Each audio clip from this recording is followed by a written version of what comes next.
Abantu baze mu bungi mu campaign ekubira bana DP ku Mbaraka Makindi bali basaba abantu akalulu.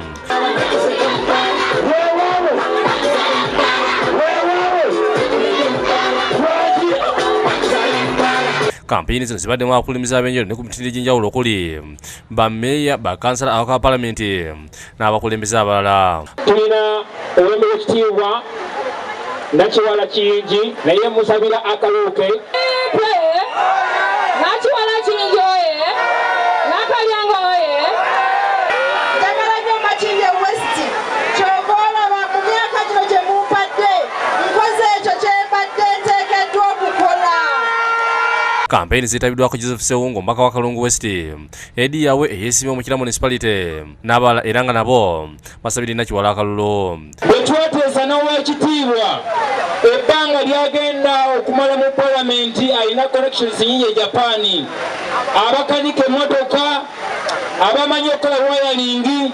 Mbadde nsaba omwami omukyalo ono ow'ekitiibwa muwa akalulu erekuba akole ki?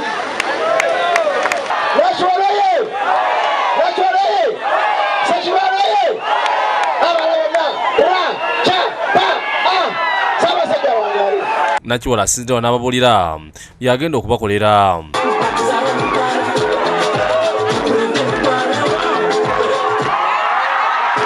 Mubadde muwulira nti Nakiwala Kiyingi aweereza abantu ebweru.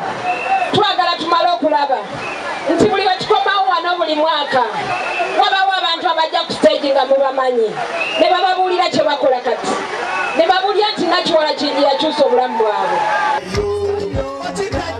Ye Allen Ssentongo Nalukwago ngono yesimbye okumbako mu kyalo wa Kisumu Parliament atongoza kampeni z'ematuga ku mabanda n'asaba abantu okumulonda kubanga yagenda okulakulanya wa Kiso. Parliament nga ndi mu P6 yekyenda mu mukaaga kakati ndi mukazi naalonga azadde ne baana bannanga abanatera okuzaala abaabwe akyali mu Parliament atusaba kisanja kirala.